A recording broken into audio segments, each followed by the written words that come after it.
It's a little update. Here's where I'm at on my J10 right now.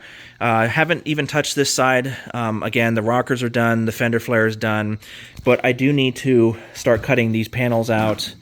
I ran out of welding wire. I'm starting to run out of supplies, and I'm on a very, very limited budget right now. It's just, everything is expensive, I'm sure, as you guys know, so I have to go at my own pace, and I have to buy what I can afford. I can't do everything by the book, by what a body guy would say. I just can't afford all that stuff, so I'm trying to do the best I can. So this panel is going to be the last panel that I'm going to work on, and the reason why is the gas tank is right here. So for now, I'm leaving the gas tank in case I have to use this truck for something, but when I get onto this panel, the tank's going to be dropped. It's going to be moved out of the shop into the other room behind me, because I don't want sparks flying and everything. I don't want to blow myself up. It's just not worth it, especially the tank is literally like 6 inches away from that panel. So so that's the last one. Tomorrow I will work on this one, though. I can cut this out. It's far enough away from the gas tank for me not to worry about it.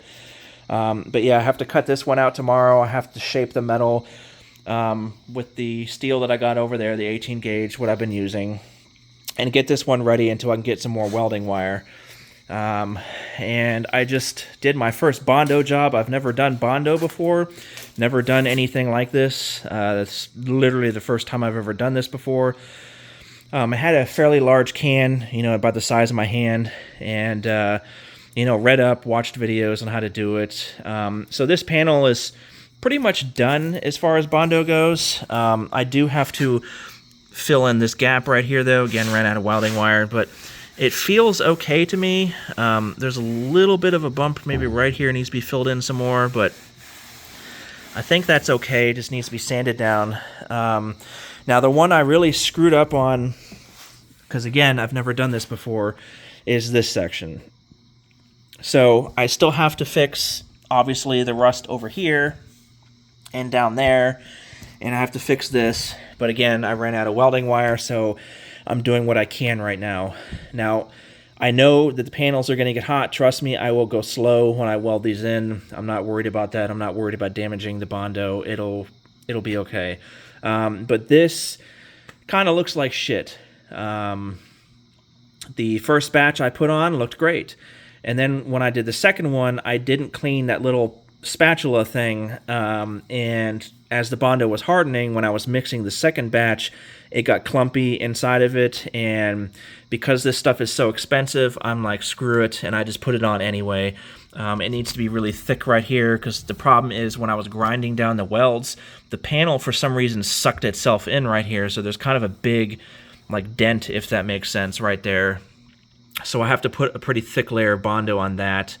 The rest of this is okay, but another problem I'm having is where the line of weld is right here. If you go down on the panel, you can see it's smooth, and then when I come right here with my finger, see how it starts to dip in? It's like there's a hump right here where the weld is, and I don't know how to fix that. So the only thing I can think of doing is just putting enough Bondo, but not too much, and then smooth it out and kind of fix that hump by making it a little oval shaped, if that makes sense. These panels are oval shaped or concave anyway. So, I'm not doing like an inch of Bondo. This is just a very thin layer right here. This is very, very thin, maybe an eighth thick. Right here is about a 1/4 inch thick, though. But the rest of it is very thin layer.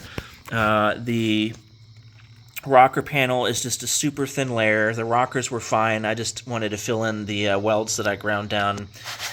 And then the fender flare over here, obviously it just needs to be sanded down. Any other imperfections that I find, any kind of like divot right here, you can see right here, might need a little more Bondo in this section right there. But the rest of it I think is okay. Again, I'm doing this limited budget, limited experience as far as this goes, and I'm doing my best. That's the only thing you can do, is just do your best. So it's not going to be a $50,000 full-on restoration, $10,000 paint job or body work. It's going to be the best that I can do. But I can tell you right now, even with it like this, it looks a million times better than those rusted panels you saw on the other side, because the other side is what this side used to look like. So eventually, when I'm done with the Bondo and all that stuff, I will sand down the rest of this paint, and then primer, the panels. I'm not sure how I'm going to paint with this sticker right here, though, because I don't know where to get this sticker.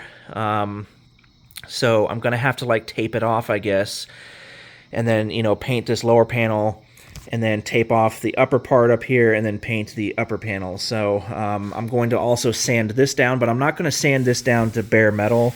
I'm just going to sand this down and scuff it with 80 grit sandpaper, and maybe 320 afterwards.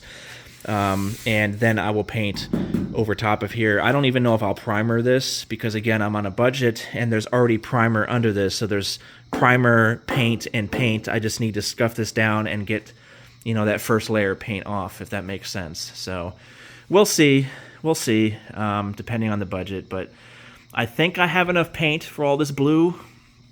I have 6.5 cans of this cobalt blue left.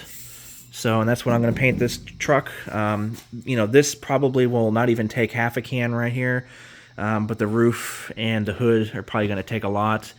But these I'm definitely going to sand down, primer, and repaint. So it's going to be a lot of white paint, a lot more than the blue. So, and the paint that I'm using, as far as the white, is this satin enamel, because it has that really nice spray fan nozzle on there, and the clear that I use is this universal clear. So and as far as primer goes, this is all I have for primer, but a lot of people say to get the etching primer, but I just can't find any of that etching primer. I can't find it locally anywhere. Walmart doesn't have it, Tractor Supply doesn't have it, Lowe's doesn't have it, so I guess I just have to get with what they have. So anyway, thank you guys for watching.